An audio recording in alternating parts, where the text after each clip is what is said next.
CNC machine में accident के क्या क्या रीजंस या कारण होते हैं। तो सबसे पहला कारण है लैक ऑफ ट्रेनिंग। जब आपका ऑपरेटर ट्रेंड नहीं हो, ऑपरेटर मशीन को ऑपरेट करना नहीं जानता हो, तो उस केस में एक्सीडेंट हो सकते हैं।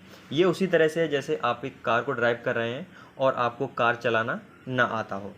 सेकंड है प्रोग्रामिंग एरर्स।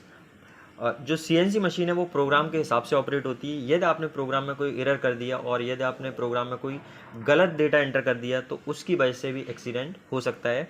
जैसे कभी कभार जीपीएस आपको ऐसी जगह पे ले जाके खड़ा कर देता है जहाँ पर रोड एग्जिस्ट नहीं करती है, तो ये भी इसका भी एक रीजन प्रोग्रामिंग एरर है।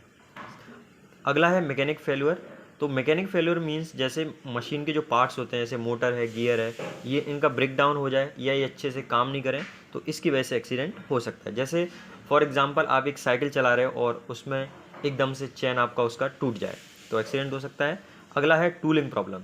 यदि आप सही टूल यूज़ नहीं कर रहे हैं और टूल को सही से क्लैम्प नहीं किया है तो उसकी वजह से भी एक्सीडेंट हो सकता है। जैसे फॉर एग्जांपल एक कारपेंटर टेबल को बना रहा है, लेकिन जो कारपेंटर हैमर यूज़ कर रहा है या जो चीज़ल यूज़ कर रहा है वो शार्प नहीं हो या हैमर में हैंडल ना हो या हैंडल लूज़ हो तो उसकी वजह से भी एक्सीडेंट हो सकता है। मटेरियल इशू, जैसे आप कोई गलत मटेरियल यूज़ कर रहे हो, प्रॉपर मटेरियल यूज़ नहीं कर रहे हो या फिर जो भी वर्कपीस वगैरह यूज़ कर रहे हो उसको आपने प्रॉपरली क्लैंप नहीं किया है तो भी एक्सीडेंट हो सकता है। फॉर एग्ज़ाम्पल जैसे आप किसी इंजन को खोलना चाह रहे हैं लेकिन जो बोल्ट है उसकी साइज़ का रिंच यूज़ ना करके आप दूसरे अलग साइज़ का रिंच यूज़ कर रहे हैं तो उससे आप ऐसा नहीं कर पाएंगे, क्योंकि यहाँ पे जो आप मटेरियल यूज़ कर रहे हैं जो बोल्ट खोलने के लिए उसी साइज़ का रिंच आपका यूज़ होगा। यदि आप दूसरे साइज़ का रिंच यूज़ करेंगे तो वो ओपन नहीं होगा।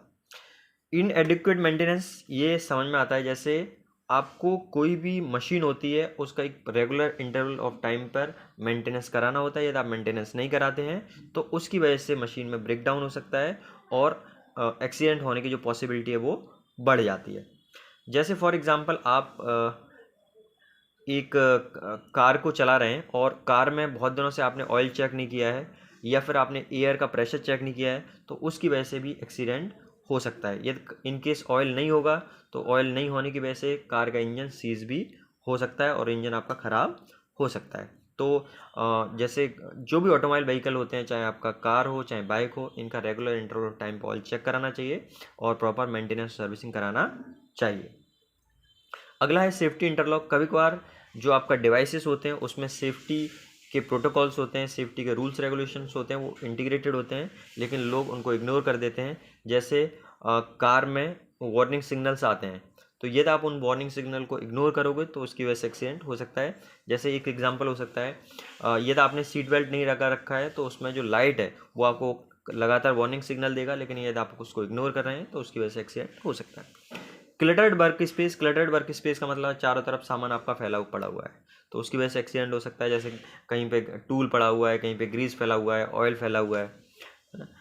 तो जैसे आप कहीं गैराज है, गैराज में आपके जो टूल्स वगैरह हैं वो सब ज़मीन पे फैला हुआ है, ऑयल फैला हुआ है तो उसकी वजह से भी एक्सीडेंट हो सकता है।